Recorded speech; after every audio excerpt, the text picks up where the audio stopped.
الحمد لله رب العالمين أشهد أن لا إله إلا الله وحده لا شريك له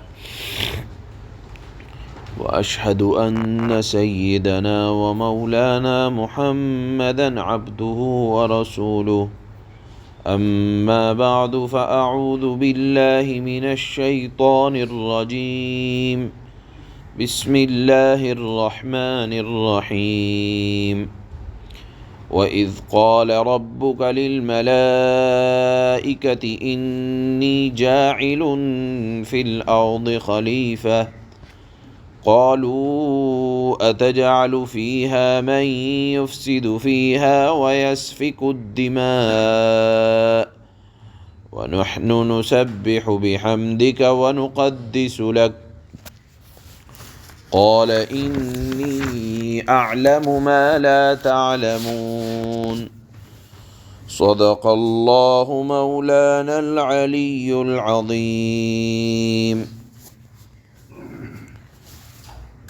اللہ کا طریقہ دعوت دینے کا، دین کا کے سلسلے میں یہ ہے کہ اللہ اپنی ظاہری اور باطنی نعمتوں کو یاد دلاتے ہیں اور پھر کہتے ہیں کہ اس میں غور کرو، اور غور کر کے جب سمجھ میں آئے گی بات تو شکر بجا لانا، اور شکر کا اعلیٰ درجہ یہ ہے کہ اطاعت کرو گے۔ تو اوپر کی آیتوں میں اللہ نے تمام انسانوں پر جو ظاہری انعامات فرمائے، جیسے زمین کو بنایا، آسمان کو بنایا، اور پھر فرمایا کہ هو الذی خلق لکم ما فی الارض جمیعا، جو کچھ زمین میں ہے سب تمہارے نفع رسانی کے لیے پیدا کیا، اور ہر ضرورت اور فائدے کی چیز کو پیدا کر کے یہ فرمایا کہ دیکھو مقصود چیزیں نہیں ہیں بلکہ مقصود ہے توحید کی طرف دعوت، کہ اس کو مانو کہ خالق و مالک تنہا اللہ ہے، اطاعت اسی کی ہے، بادشاہت اسی کی ہے۔ یہ ظاہری نعمت ہے، اور ایک ہے باطنی نعمت جو اللہ نے انسان کو عطا فرمائی۔ ان کو یاد دلا کر اللہ پھر فرماتے ہیں کہ اللہ کا شکر ادا کرو اور مطیع اور فرمانبردار بندوں میں داخل ہو جاؤ۔ چنانچہ باطنی نعمت کیا ہے؟ باطنی نعمت یہ ہے کہ ہمارے جد امجد اور پہلے انسان کو اللہ نے شرف و فضیلت عطا فرمائی، اور فرشتوں پر اللہ نے ان کو ایسی فضیلت عطا فرمائی کہ فرشتوں نے بھی کہا کہ اے اللہ ہم آپ کی عبادت کرنے کے لیے کافی تھے، آپ نے انسان کو اپنا نائب اور خلیفہ کیوں بنا دیا؟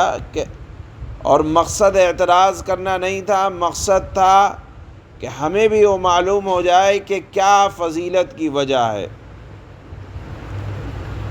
گویا کہ اللہ کا اپنا نائب اور خلیفہ یہ ایک عزت کی بات ہے، اور انسانوں کو اللہ نے جو حضرت آدم کی اولاد ہیں، یہ بات ہم سب کے لیے باعث فخر ہے کہ اللہ نے ہمیں یا ہمارے جد امجد کو اپنا نائب اور زمین میں اپنا خلیفہ بنایا۔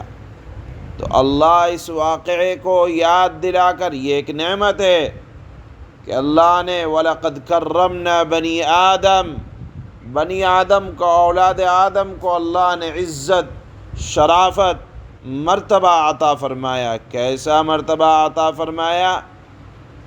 آپ پڑھیں گے، سنیں گے بھی اور ان آیتوں میں کہ جب اللہ نے انسان کو پیدا کیا تو فرشتوں نے کہا کہ اللہ ہماری عبادتوں میں کچھ کمی تھی، ہم آپ کی رات اور دن تسبیح کرنے والے ہیں، ہم آپ کی اطاعت کرنے والے ہیں۔ چونکہ اللہ نے، ایک روایت میں آتا ہے کہ انسان کے پیدا کیے جانے سے پہلے جناتوں کو پیدا کیا، اور اس میں طرح طرح کے تھے اور وہ آپس میں لڑ مر کر ختم ہو گئے۔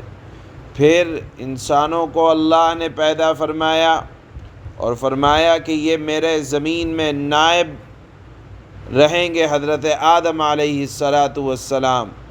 تو فرشتوں کو جب اطلاع ہوئی کہ اللہ زمین میں اپنا نائب اور خلیفہ بنانے جا رہے ہیں تو حیرت میں رہ گئے، اللہ کے دربار میں عرض کیا کہ اگر انسان کو پیدا کرنے کا مقصد یہ ہے کہ وہ تیری حمد کریں گے، تعریف کریں گے، تو ہم آئے اللہ حاضر ہیں، بے چون و چرا ہم آپ کا حکم بجا لاتے ہیں۔ اور آپ جس مخلوق کو پیدا کرنے جا رہے ہیں اس میں اچھے برے ہر طرح کے ہوں گے، کوئی فساد کرنے والا بھی ہوگا، کوئی سفاک جانوں پر ظلم کرنے والا بھی ہوگا۔ اب یہ بات اللہ نے فرشتوں کو چاہے جس انداز سے بھی ان کے علم میں لائے ہوں کہ انسانوں کے اندر اچھے برے دونوں طرح کے لوگ ہوں گے، تو فرشتوں نے پوچھا کہ اللہ آپ کی انسان کو اپنا خلیفہ بنانے میں کیا حکمت ہے؟ اتنی عزت عطا فرما رہے ہیں، ان میں خوبی کیا ہے کہ آپ ہمیں بتائیں کہ اللہ اپنا نائب بنانا چاہ رہا ہے، خلیفہ بنانا چاہ رہا ہے، اتنی عزت عطا فرما رہے ہیں، کیا حکمت ہے؟ یہ بڑی نعمت ہے کہ اللہ نے اپنا نائب بنایا، اپنے احکامات کو نافذ کرنے والا بنایا دنیا میں انبیاء کو۔ تو فرشتوں کے اس دو جواب دیے۔ آج کی آیت میں صرف ایک ہی جواب پڑھا جائے گا، کل دوسرا جواب انشاءاللہ اس کی آیتیں تلاوت کی جائیں گی۔ ایک جواب سیدھے سیدھے کہہ دیا، انی اعلم ما لا تعلمون، کہ دیکھو جو بات میں جانتا ہوں تم نہیں جانتے، لہذا جس بات کا تمہیں علم نہیں ہے اس کے بارے میں سوال نہ کرو۔ میں جانتا ہوں کہ میں نے انسان کو اپنا نائب کیوں بنایا ہے، کیا حکمتیں ہیں، وہ میں جانتا ہوں، تم نہیں جانتے۔ یہ خاموش کرنے والا جواب۔ اور دوسرا جواب جس کو انشاءاللہ ہم کل پڑھیں گے، سرسری طور پر ذکر کیا جا رہا ہے کہ اللہ نے فرمایا کہ میں نے ان کو علم عطا فرمایا ہے، وعلم آدم الاسماء كلها، علم کی وجہ سے چیزوں کے اسماء کے ناموں کا علم حضرت آدم کو عطا فرمایا تھا۔ بہرحال علم کی وجہ سے یہ تم سے فوقیت لے گئے اور علم ان کے پاس ہے، لہذا اس کی وجہ سے میں ان کو اپنا نائب اور خلیفہ بنا رہا ہوں۔ بہرحال نائب ہونا یہ ایک نعمت ہے، اس نعمت کی یاد دہانی کرائی اللہ نے، اور مقصد یہ ہے کہ ظاہری اور باطنی ہر طرح کے انعامات جب یاد آ جائیں گے تو انسان شکر گزار و فرما بردار بندہ بن کر توحید کو قبول کرے گا۔ مقصد توحید کی دعوت دینا ہے۔ قرآن کا یہ بھی اعجاز ہے کہ مختلف آیتوں میں ایک ہی واقعے کو مختلف انداز میں بیان کیا جاتا ہے، لیکن ہر جگہ حکمت الگ الگ ہوتی ہے۔ اس واقعے کو، حضرت آدم علیہ السلام کی پیدائش کے واقعے کو اللہ نے مختلف جگہ بیان فرمایا قرآن میں، لیکن ہر جگہ کچھ اور حکمت اور مصلحتیں ہوا کرتی ہیں۔ اللہ فرماتے ہیں وَإِذْ قَالَ رَبُّكَ لِلْمَلَائِكَةِ إِنِّي جَاعِلٌ فِي الْأَرْضِ خَلِيفَةً قَالُوا أَتَجْعَلُ فِيهَا مَن يُفْسِدُ فِيهَا وَيَسْفِكُ الدِّمَاءَ وَنَحْنُ نُسَبِّحُ بِحَمْدِكَ وَنُقَدِّسُ لَكَ قَالَ إِنِّي أَعْلَمُ مَا لَا تَعْلَمُونَ۔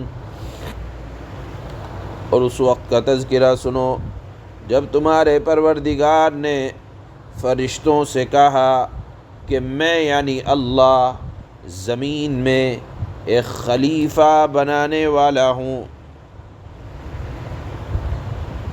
وہ کہنے لگے کیا آپ زمین میں ایسی مخلوق پیدا کریں گے جو زمین میں فساد مچائے، خون خرابہ کرے؟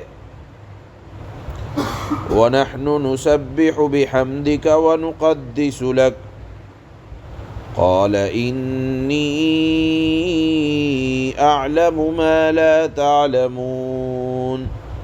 حالانکہ ہم آپ کی تسبیح اور حمد اور تقدیس یعنی پاکی بیان کرنے میں لگے ہوئے ہیں۔ اللہ نے کہا کہ انسان کے پیدا کرنے میں کیا حکمتیں ہیں، میں وہ باتیں جانتا ہوں جو تم نہیں جانتے۔ سبحان اللہ۔